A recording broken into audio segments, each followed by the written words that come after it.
Right, good morning everybody. Welcome to Cabinet on Tuesday the 26th of July. Apologies, Kate, I think we're all here, aren't we? Yes? Declarations of interest? Anybody got any interests you wish to declare? If not, we'll pick it up as we go through.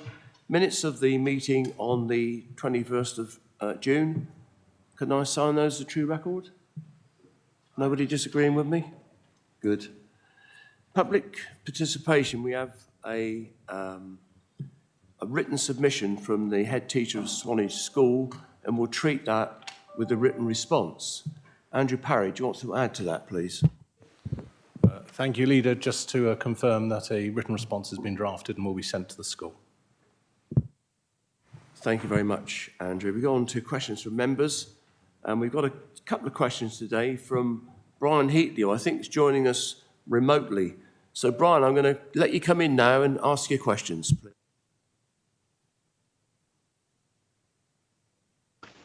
Thank you, Chair. I don't know whether I'm in or not. Thank you, Chair. Am I in? You're nodding. Am I in? Yes. Yes. Thank you very much. Brian Higley from Robble and Wyke in Weymouth. Thank you for letting me do this remotely today. We're moving house. It's only just up the road, but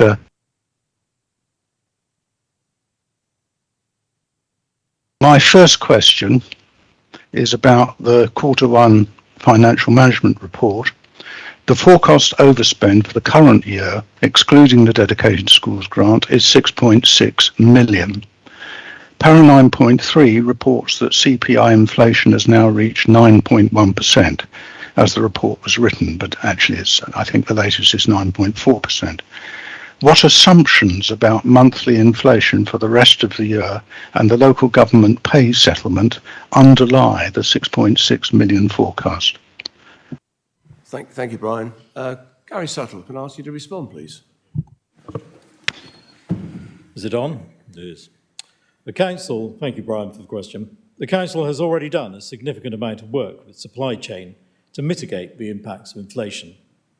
This includes re-establishing the Commercial Board, which reviews specific areas of a business where inflation is putting pressure on budgets, and which makes recommendations to SLT about use of the 8.7 million contingency budget. As contracts are renewed or renegotiated, we are building price increases into our forecasts. Finance business partners and their teams are also working continuously with managers across all services to model inflationary pressures as we become aware of them and again include them in forecasts. But this doesn't amount to a singular inflation number across all the Council's spend. It is at a granular level. In total, we've identified non-pay inflation pressures of £2.9 million, with a further £3 million being earmarked in contingency against pay. Beyond this, the commercial and procurement team continues to provide support to managers to strengthen the commercial nature of contract negotiations with our suppliers. It is true that inflation is hitting businesses and residents across the Council area, and indeed nationally and globally, but it is also impacting on the Council itself, and it is not and cannot only be Dorset Council's problem to solve. Our budgets are effectively cash limited, and suppliers who are in business with us know there is a risk involved in what is essentially a commercial relationship. We are keen to work over the long term with as many local businesses as possible to deliver sustainable jobs, investment in high quality skills and training, secure employment and a vibrant and growing local economy. But this must be done alongside financial responsibility, and we need to balance our budget as part of the Council's own affordability and sustainability agenda. Thank you. Thank you very much, Gary. Brian, you've got a second question. Yeah, can I just comment on that? Thank you to Councillor Suttle for his reply.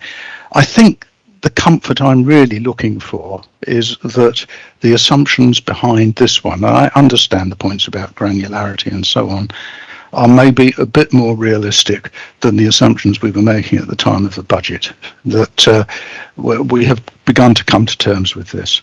Anyway, I would just say that and put it aside. Second question, there is a further 14.9 million overspend predicted for the dedicated schools block. That's in para 10.9. Where's this money going to come from? Gary, over to you. It's a good question. Thank you for the question, Brian. As part of the safety valve agreement signed with DfE, Dorset Council will receive 42.5 million of support towards what was estimated to be a total high needs block deficit of 79.5 million. As part of this, the model estimated an overspend in 2023 of 10.4 million. The Q1 forecast regrettably estimates that this has actually been nearer 14.9 million.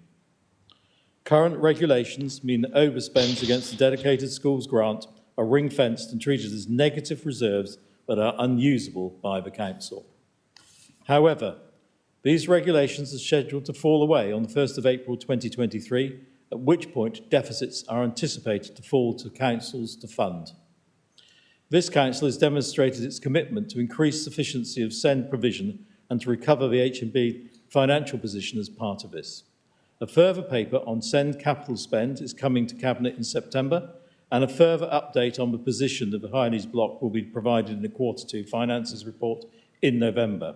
Between now and then, officers will continue to work towards delivering the provision that Dorset children and their families need within the funding provided. Thank you. Okay, Brian? Thank you for that answer. My understanding of our agreement with the Department for Education is that we undertook to limit the growth in the deficit this year to about 5 million. This number of nearly 15 million seems to me to be in danger of breaking that agreement. And as I understand the agreement, DfE can review it if we don't hit these targets. Are we in danger of losing this very good agreement we had in early summer, I think it was, with DfE because of this outturn? It seems rather worrying to me. I'll ask Aidan Dunn perhaps to respond to that. Thank you very much. Thank you. Good morning. Aidan Dunn, Chief Finance Officer. Councillor Heatley makes a good point. The agreement with the Department for Education on the safety valve did, as part of the agreement, our target deficit, our target overspend for this financial year was 10.4 million. And at Q1, we're projected to exceed that. The Department for Education monitors the agreement on a quarterly basis and releases the funds as we go. That said, we, like the other councils that have reached the safety valve agreement, are all reporting our concerns through a combination of, in particular, inflation pressures and the number of children requiring special educational needs support is increasing. So it will be an ongoing conversation with the Department for Education, and we will be looking to continue the negotiations. But generally, we've had a very solid plan, but there are things outside our control that have impacted on that. But we keep our conversation going with the Department for Education. Thank you very much, Aidan, for a very helpful response. Move on now to the forward plan. And we all know it's an iterative document that's forever getting updated. I would just add one thing, colleagues, to what you've got before you. And I'm aware that the SEND Capital Strategy Implementation Plan will be added to the forward plan. And when it's published on the 8th of August, you'll see it on there. So it's ahead of it's coming to Cabinet, I think, on the 6th of September. But apart from that, happy to note? Noted. I hear you all say noted. I now move on to agenda item 7. I invite Gary Suttle to present the report. Thank you. Thank you, Chair. Well, today I present the forecast of outturn for the financial year 22-23 as estimated at the end of the first quarter. I'm sure it'll come as no surprise that in Q1 we're predicting an in-year budget gap. 6.5 million for the full year. Whilst perhaps a little disappointing, it reflects the pressure that the economy in general is suffering and the fact that much of this turbulence started after we had set our budget. The rate of inflation has more than doubled since we set the budget, and this creates additional pressure. But let's reflect on the work we've done to date, and you will see that adults, despite the volatile nature of the directorate, has contained the overspend to 1.5%, and children, where so much work is being done and has been achieved, are at just 0.72% overspend. The area that's currently suffering is place, and as can be seen, we're an overspend of 7.01%. However, whilst a concern, we must remember that much of the transformation work in this budget is in place, and that transformation is an ongoing piece of work. Its achievements will not be reflected as a neat level of saving in 12 even pieces, but sporadic throughout the coming year. You will see at 12.3 of the report, we have identified 6.5 million of savings currently, which need to be delivered, and that will assist the overall annual budget. Last year, we closed a budget gap of 36 million, and as we all know, transformational savings are all part of the process, and we continue to work towards enacting those expectations. We still have some reserves, which can be allocated to this year, but I'm not prepared to do so at this moment until we have a much clearer picture of the year. Plus, the political uncertainty that surrounds us at present doesn't help. Right now, we don't know what a new Prime Minister and Chancellor will do for rural counties. We continue to talk about levelling up, but a weighted calculation of revenue support grant for rural counties would be the best way of helping Dorset. I will stress again that this council starts each year, roughly in my opinion, £20 million short of its requirement. It's not fair that we have to level council tax at a rate that makes us near the top of that charge in England. This all contributes to make a balanced budget for Dorset a challenge. This quarter shows how difficult it is and how external pressures out of our control make finance so interesting. So our message today is that at the end of the first quarter, we are predicting a budget gap for the year. I'm not at this stage considering an alternative or supplementary budget. We do have a contingency budget and reserves that I'm keen to protect. We have much to do in the transformation projects. Let's continue to monitor and continue to give the directorates the freedom to continue the excellent work that's being done. I think last year showed how things can be managed, but I am mindful this is a very different year.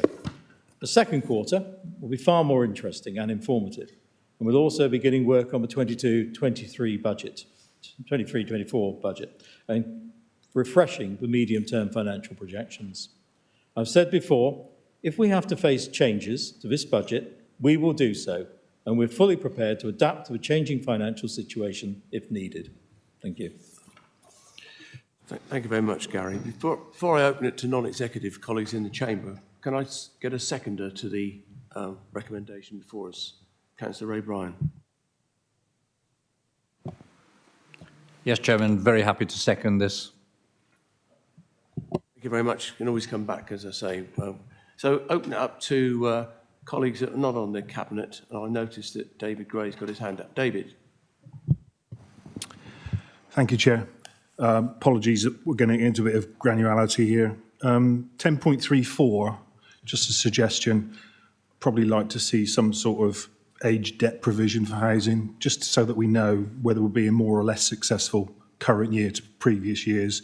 It's only 267,000, but it does sort of add to a theme of debt collection in terms of our overall numbers. But my main questions are to Gary, really. At what point, given that we've got a contingency of 8 million, it's sort of a build on Brian's question. At what point do we materially re-budget, particularly in place where there's a number of lines there that are over budget? It just seemed to me that place would be the candidate to employ the contingency budget. And I'm interested in the process and at what point we make that decision, given that budget holders will be looking at this throughout the year and making decisions tactically. I'm interested, you did say that you won't deploy it now, but when will you deploy it, or what process will you go to decide that? That's sort of my main question. Thank you. Gary?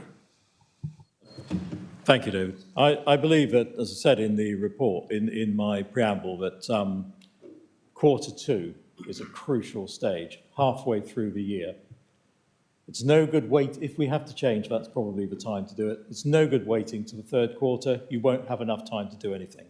So I think Q2, let's see how that pans out. If we have to make any changes, it will be after that date. Okay. Very briefly. Just one more question, thank you, Chair. On 10.45, it explains the 623 overspend. Will that be wiped out by the environmental budget moving, or is that still a net overspend when the budget moves? Because it's quite considerable. Looks like you might be pushing that back to Aidan for detail. Are you? Oh, okay. Aidan, please. Yeah, can I just check, this is in relation to the environment and wellbeing budgets with a forecast adverse variance of 700,000. So this is relating to leisure services and the outdoor education service. So can you just say your question again? Sorry.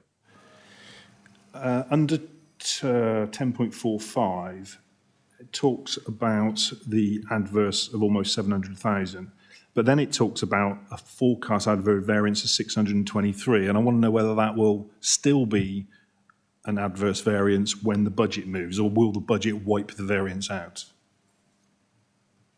So will it still be a net variance? Thank you. Yes, so we have got some budgets moving around, but that's the pressure will still remain there. It won't solve the problem just by moving the budgets around. Thank you. Okay. Gary, do you want to come back? On to add that, yeah, sorry, I misunderstood what the question really. There's no intention of moving budgets around to disguise anything at all. We're dealing with the problem, not disguising it, and that's what we'll continue to do. Thank you. Right, anybody else before I open the Cabinet? Tony Alford. Thank you, Chairman. I'm going to ask a question which might be regarded as being of a confidential nature, so we consent to accept a written response. And I'm referring to paragraphs 1014 to 1016 on the subject of the Dorset Centre of Excellence. In 1016, it says we've set aside a given figure as of the 31st of March 2022. And the question I have is whether that figure needs to change, to be updated. And then in 1015, we talk about effectively underwriting the deficits in early years of trade. There aren't any numbers apparently associated with that. So what I'd like to ask is, what is the anticipated level in financial terms of support that is going to be needed in those early years?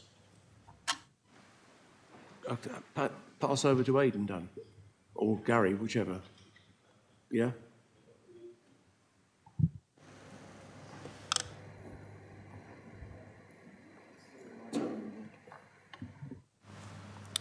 Yeah, I'm happy to answer both of those questions because the information's already in the public domain.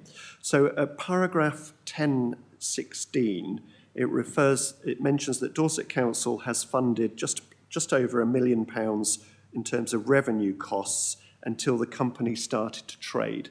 So at the end of, in March 2021, when the council's accounts were prepared, we set aside a reserve at that point to fund the operating and setup costs of the Dorset Centre of Excellence, because we knew that there would be costs involved with setting up the centre, and it wasn't appropriate to charge those to the high needs block in terms of the education budgets. So we set aside a reserve. That was made public at the time. And what we're reporting at paragraph 10.16 is that money has been spent. In response to the second question about the Centre of Excellence operating at a loss, so effectively the business plan that was approved by Cabinet a few months ago projected that the number of children joining the Centre of Excellence would gradually increase, and with each child came a payment. But clearly the fixed costs of operating the school wouldn't be met until you reach a certain number of students. So once again, and this was in the public domain, the council has lent the school approximately £2 million as working capital to cover those first couple of years of trading loss.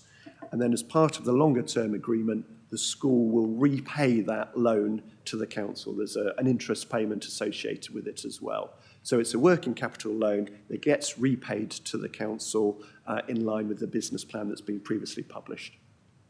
Okay. Okay. Well, thank you. And I just wonder whether, in the light of that arrangement that you've just described, that if the number needs to be increased, it can on the same terms and conditions. I'll let you answer that question, then we'll move on, please. I think we will adapt to the pressures and see any request will be looked at the time. At the moment, it remains at 2 million. Right, anybody else not on the Cabinet? Otherwise, I'll look to the Cabinet. Cabinet colleagues, got the report before you, you've heard the recommendation, you've heard Gary's presentation of the report. Anybody got any comments? Are you happy to accept the report? Is there anybody disagreeing with the report? Put it that way. Content. Content? In that case, in the absence of any disagreement, the recommendations are approved. So we've gone to agenda item 8 now, the council plan refresh. Jill Haynes. Sorry, really bad back this morning. Standing up doesn't do much good. Thank you, Leader. I'm pleased to present this refresh of the council plan. The plan is, in essence, the ambition of the council and sets the strategic priorities and key targets going forward. The draft plan has been to both overview committees, as obviously it affects the whole of the council areas, and we've had some great debate. Alterations have been made to the plan and it's evolved on the journey. There has been full opportunity for cross-party involvement and through the overview committees, and I believe a consensus has been reached about our priorities and aspirations going forward. I'd like to thank all of those on both committees and those who attended for their valuable contributions. The first Dorset plan was agreed in early 2020, and it was followed by some amendments in 2021 to support the recovery of COVID. This refresh looks forward to the next 2 years and beyond. At the annual meeting of Council this May, the leader set out 10 Cabinet commitments, and we've ensured that these are fully incorporated in the plan refresh. In linking our priorities to our key strategic indicators and the 10 Cabinet commitments, we're looking to have a greater focus on a whole council approach to our service delivery. It's all very well having a council plan with key priorities, but for the first time, we're looking to articulate how we will achieve these priorities with a delivery plan that's at Appendix B in the document. This will provide further information on how we will make things happen and focuses on outcomes for people. The delivery plan, I have to stress, is still work in progress, and we are reviewing our KPIs to ensure that they're relevant and outcomes focused. It will continue to evolve as we have different challenges, and our delivery has to be flexible and reactive. I'd like to thank officers, in particular Deb Smart and Nick Coakley, for a considerable amount of work they've put into this plan. The main changes are listed in the executive summary at 1.5, and I don't intend to read them out.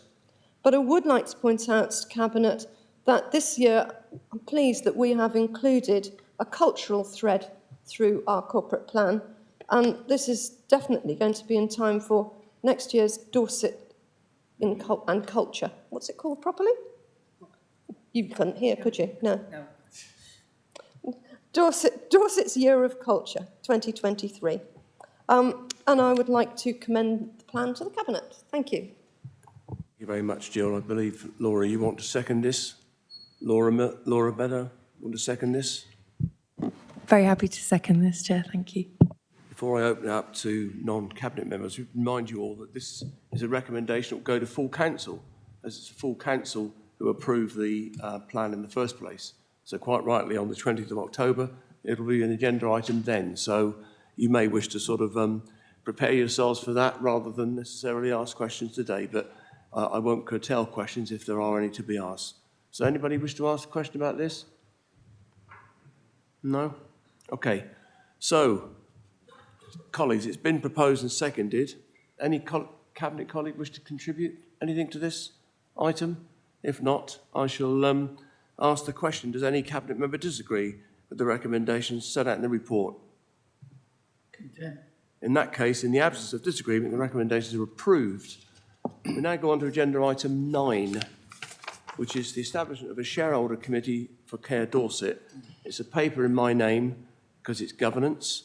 It's a path we've trodden before, and it's quite right and proper that we're going to set up an oversight of the arm's length involvement of the Care Dorset. I'm not going to go, the report's before you, I'm not going to read it through. I've got a seconder. I think, Peter, you're going to second it. Before I open up to Cabinet, any non-Cabinet colleagues wish to comment? Molly.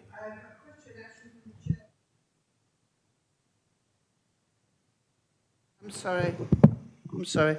I've got a question really that's been discussed with the chairman of People and Health Scrutiny. Would you consider opening the membership to the wider council rather than just cabinet members, as the belief about scrutiny belongs in-house, and if it's a cross-party group of people with the skills that they may bring to that, it could be helpful. Thank you. Thank you, Molly. I'm afraid the law doesn't allow us to do that, which you may, or may, that's the situation. And I'm going to ask Peter, actually, to come in on at that point. Peter.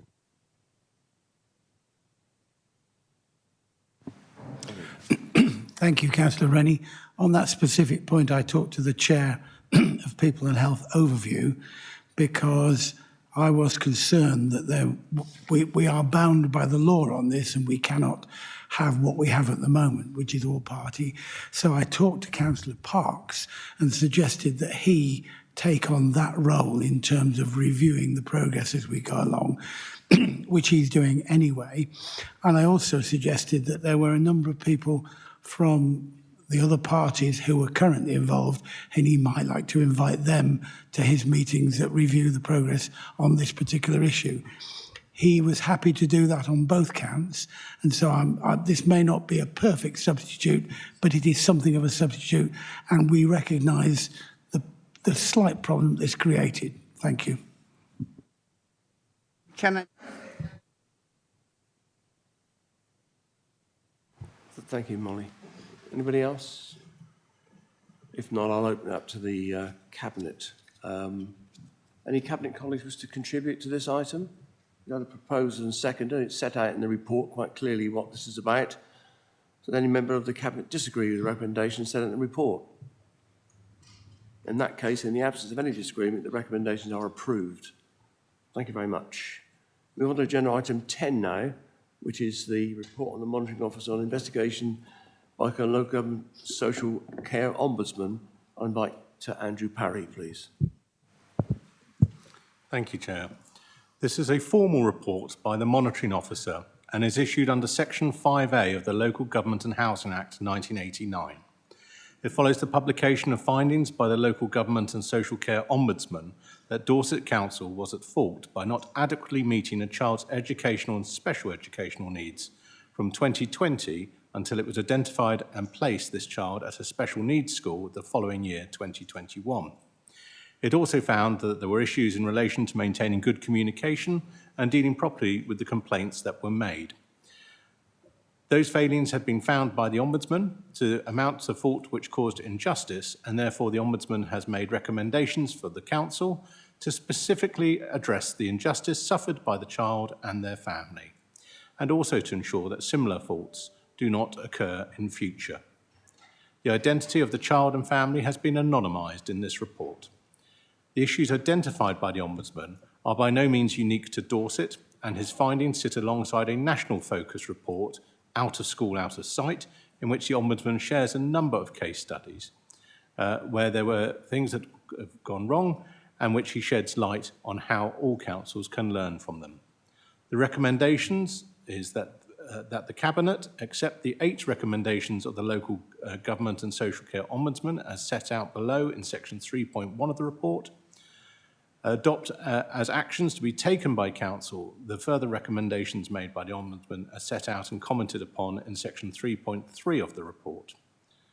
Note the actions taken since receipt of the Ombudsman's report and agree that Children's Services Strengthening Services Board, chaired by the Chief Executive, should oversee implementation of the actions referred to in the second recommendation and review the Ombudsman's focus report Out of School, Out of Sight, and implement any necessary learnings from that report.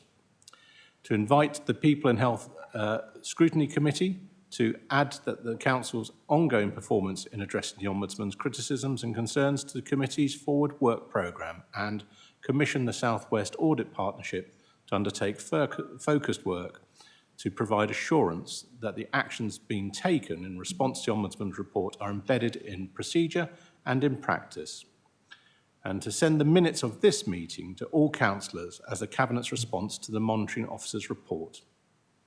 The purpose of a Section 5A Monitoring Officer's report is to ensure that the findings of the Ombudsman are brought to the attention of Cabinet and acted upon.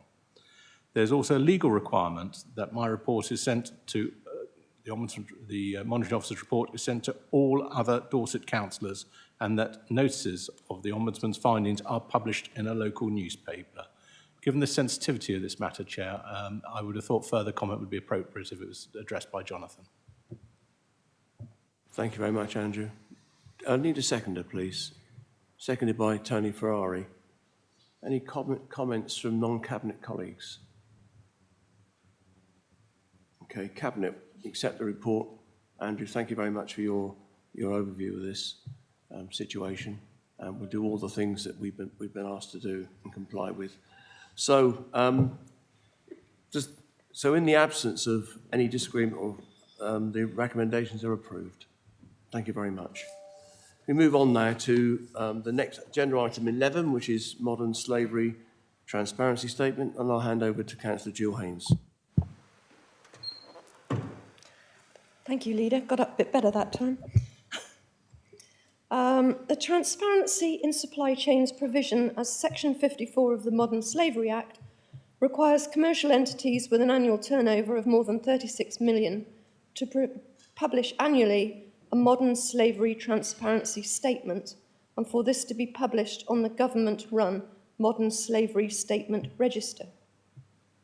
The statement was discussed on the 7th of June by the Place and Resource Overcommittee, and their suggestions are in the attached minutes. My thanks to those at the meeting for their input and to the officers involved in writing this statement, in particular Dawn Adams. Modern slavery is everyone's business, and it's often not hidden, but in plain sight. There is no typical victim and affects men, women and children of all ages, and a zero-tolerance approach must be taken. We have done a considerable amount of work with partners locally to develop a protocol and guidance. The statement will be reviewed annually. We will provide a generic point of contact on the Dorset Community Safety website, and we're being asked to agree to have the statement published. I therefore propose the recommendation. Thank you. Thank you very much, Jill. I believe David Walsh, you wish to second? Thank you very much. Before we open it up to the Cabinet, any non-Cabinet colleagues wish to comment? I don't see any hands. In which case, thank you very much, Jill, for overview on this report. Very important piece of work. So in the case of any absence of any disagreement, the recommendations are approved. Thank you very much. Agenda item 12, Dorset Council Transport Policy, School Transport Policy. Andrew Parry.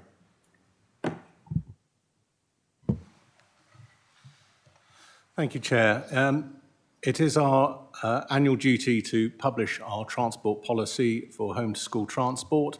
There is just one, and our grateful thanks to Ed Denham for compilation of the report. I'm also grateful to Overview Committee for their insight into it as well.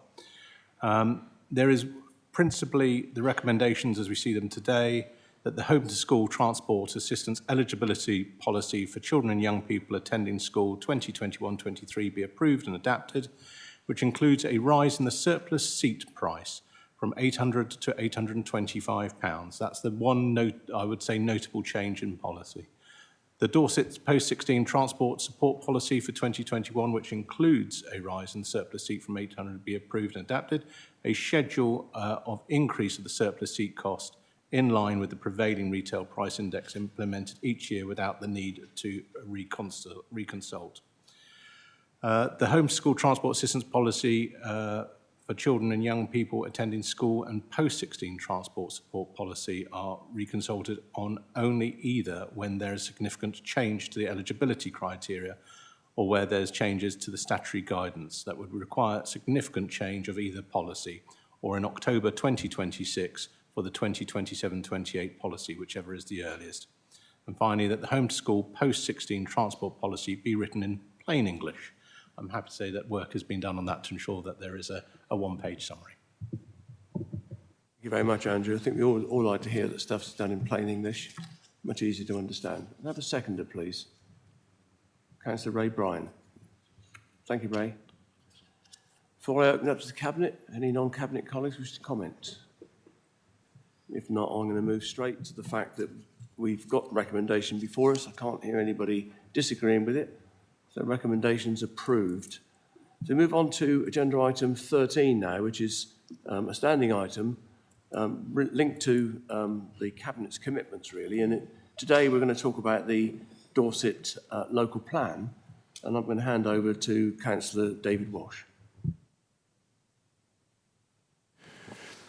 Thank you very much, Chairman. Dorset Council is one of the largest local planning authorities in the country, issuing over 500 planning decisions every month. This puts us in the top 2% of authorities in England. As Dorset is a young authority, the statutory planning context for decision-making is currently a complex one, with 6 legacy authority-adopted local plans covering the area, together with 3 minerals and waste local plans, so 9 in total. The adoption dates ranging from 2012 to 2019. For these reasons, preparing a new local plan that is right for Dorset is top priority for the Council. Dorset Council is preparing a new local plan for Dorset to ensure we have an up-to-date plan which will provide a consistent basis for decision-making across the entire administrative area. Local plan options consultation took place between January and March 2021. The draft plan has indicated a need for 30,500 dwellings, just under 1,800 dwellings per annum, based upon the current national housing methodology, and at least 131 hectares of employment land between 2021 and 2038. The draft plan contains options which, if delivered, would ensure sufficient sites to deliver this, whilst also allowing for some flexibility in case some sites fail to come forward, having regard to the current requirement to consider unmet needs from neighbouring authorities under the duty to cooperate. The draft plan also states that Dorset Council is working to examine the scope for new or significantly expanded settlements to help deliver the longer-term growth needs of Dorset, having regard for the need to promote sustainable patterns of development. Work has since been taking place to review all responses and update the evidence base as necessary. The plan itself needs to be the subject of a public examination, which will be conducted by an independent inspector. The Council's current local development scheme indicates that submission of the plan to the Secretary of State, the point at which the independent examination process is triggered, will occur towards the end of 2022, with examination and adoption following in 2023. However, this needs to be revised to take account of specific evidence requirements that are required before the publication and submission of the plan can take place. This includes Weymouth Town Centre flood risk assessment, a crucial piece of evidence that will not be finalised until the autumn. Dorset is within 5 separate catchment areas for internationally protected wetland habitats, all of which have been the subject of recent advice on the need to achieve nutrient neutrality. This has potentially significant implications for housing development, and further work is needed to assess both the risk and scope for mitigation. The Levelling Up and Regeneration Bill was published in May 2022, and this proposes some significant changes to the planning system. These include a genuinely plan-led system, with a move away from the 5-year housing land delivery test for authorities with an up-to-date plan, changes to how housing need is calculated, and removal of the duty to cooperate. Create of a national suite of generic development management policies, which would remove the need for each local plan to duplicate national policies. Creation of a new infrastructure levy. An intention to digitise and simplify the planning system to ensure it is consistent and transparent with associated efficiency benefits. There is an opportunity for Dorset's local plan to be at the forefront of expected changes to the planning system, which have been set out in the Levelling Up and Regeneration Bill. Having a plan that is embedded in the improved planning system can ensure Dorset is able to benefit from a genuinely plan-led system, new digital powers, streamlined processes, and an expected national suite of development management policies. This will strengthen our ability to address some critical changes for our area, including the following: climate and ecological emergency. We want to plan for future sustainable settlements at a scale that can deliver the dual commitments of net zero development and biodiversity net gain, while also building in climate adaptation and resilience into our settlements. Sustainable settlements and infrastructure. Due to the large geographical area we cover, combined with the scattering of market towns and smaller settlements, a high proportion of our development has historically taken the form of smaller sites that are not always capable of being fully supported by an uplift in infrastructure provision.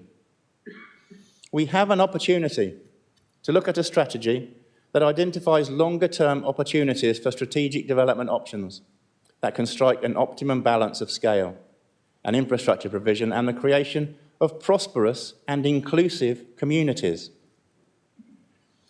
Environment.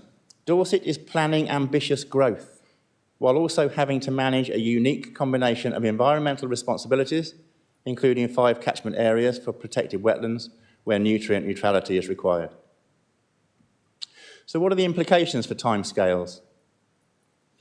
Taking account of the evidence requirements, the need to test options, and the importance of building in effective community engagement, officers have estimated that adoption of the new local plan could be achieved by 2026, subject to consultation stages and examination timelines.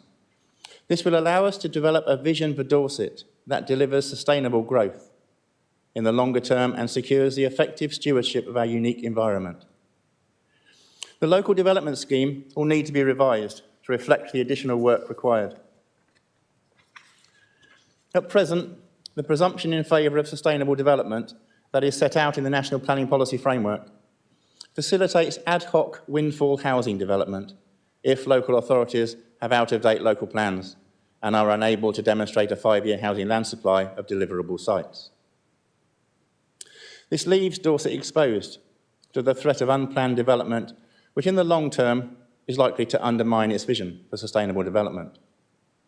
Whilst changes to the National Planning Policy Framework are anticipated, these may only offer relief from the 5-year housing land requirement for authorities with an up-to-date local plan, which will leave Dorset at threat of unplanned growth until its new plan is adopted in 2026.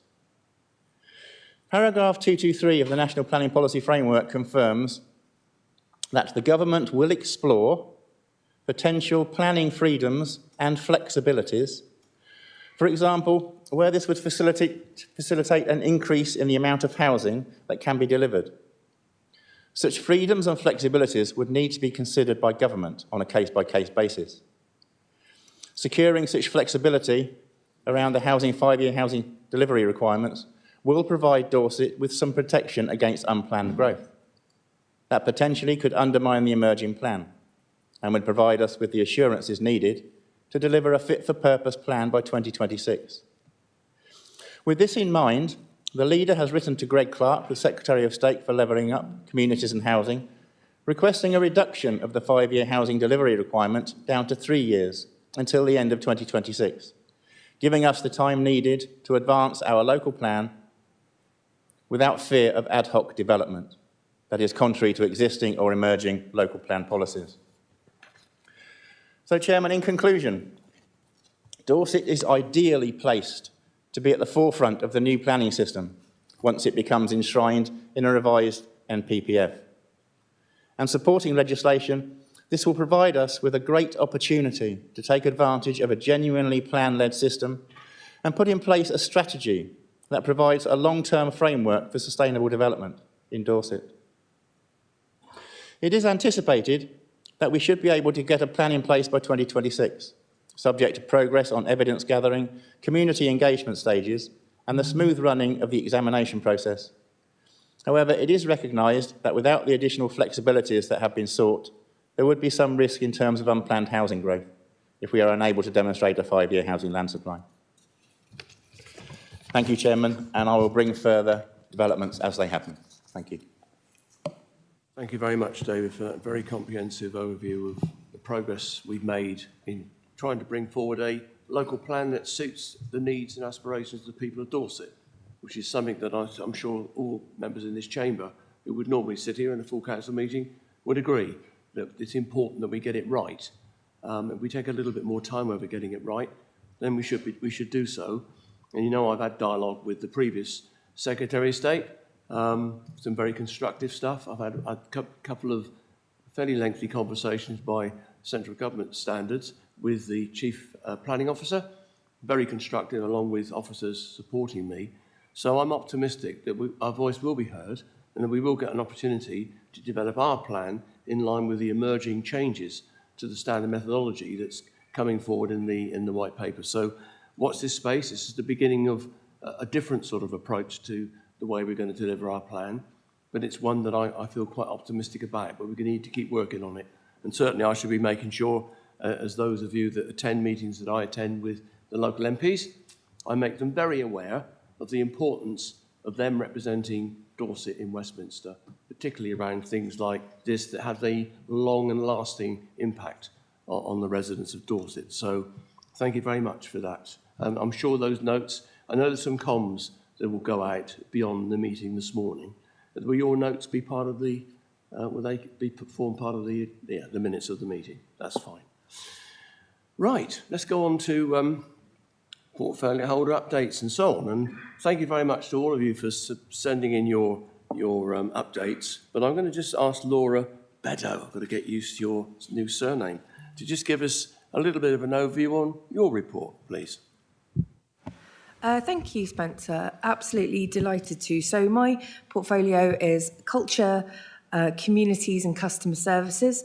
And that sort of does and sort of doesn't say what it does on the tin. So I'm really grateful for the opportunity to just whiz through what I've been up to the last couple of weeks. So I've been doing quite a lot of work with our cultural partners, so the Arts Development Company, Activate Performing Arts, B-Side Festival, amongst others.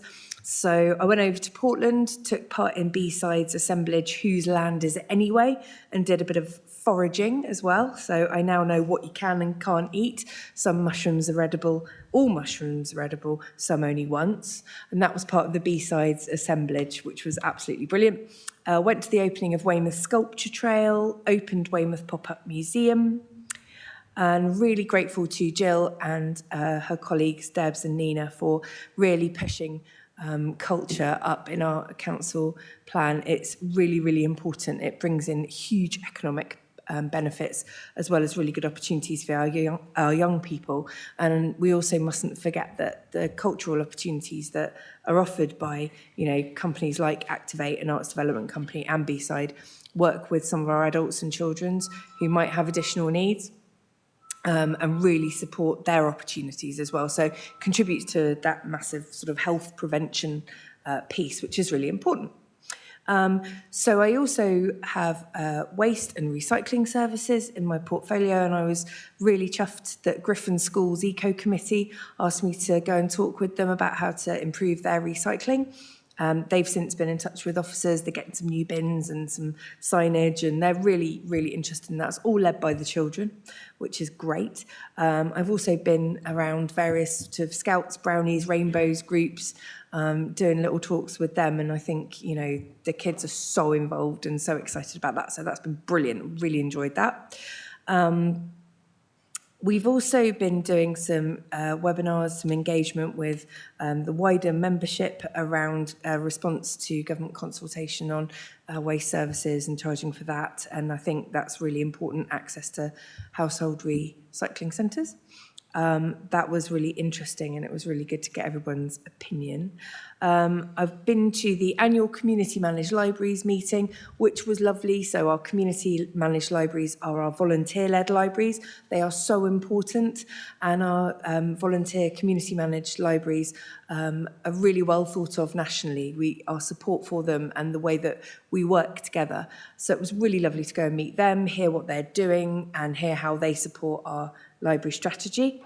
And lastly, I went and spoke at the annual whole team meeting with environmental protection and business support, and that was great because that was the first time they'd really all been in the room together, really since the first lockdown. And that's a hugely diverse range of services, dog wardens. I mean, you know, that they're all out and about all the time. So it was great to get everybody in the room. So I hope that's helpful, but that's a kind of really diverse portfolio that I've got. Thank you. Very much, Laura. Yes, it is a diverse portfolio you've got, but I think it also demonstrates the amount of work that goes in to all of the portfolio holders, and the published minutes will have all of the reports on them, and I do commend you to have a look at them because it does give a good oversight into the amount of work that goes in on a monthly basis by members of the Cabinet. Right, we go on to agenda item 15, urgent items. There are none this morning. So the agenda item 16 is exempt business. Can I seek a proposer, please? Graham Carr-Jones is moving that we go to exempt business. You all agreed? Right. In that case, the end of the webcasting, and we'll just give it a few minutes